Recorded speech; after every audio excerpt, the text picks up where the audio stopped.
शफाफ trial के बगैर मासूम शख्स को फांसी पर चढ़ाया गया। अदालतें मार्शल लॉ की कैदी थीं। भुट्टो रेफरेंस पर सुप्रीम कोर्ट की तहरीरी राय। कीनिया की अदालत का सहाफी अरशद शरीफ के कत्ल पर पुलिस के खिलाफ कार्रवाई का हुक्म। बेवा को 2 करोड़ 17 लाख रुपए हर्जाना अदा करने की हिदायत।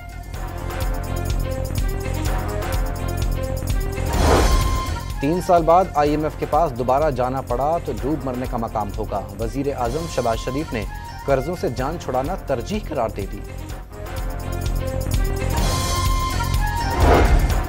कराची के इलाके औरंगी टाउन में पानी और बिजली की अदम फरहमी के खिलाफ जमात इस्लामी का धरना। मकीनों की बड़ी तादाद शरीक।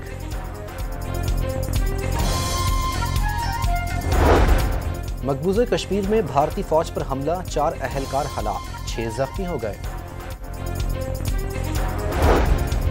और चेयरमैन PCB मोहसिन नकवी की साबिक और मौजूदा क्रिकेटर से मुलाकात।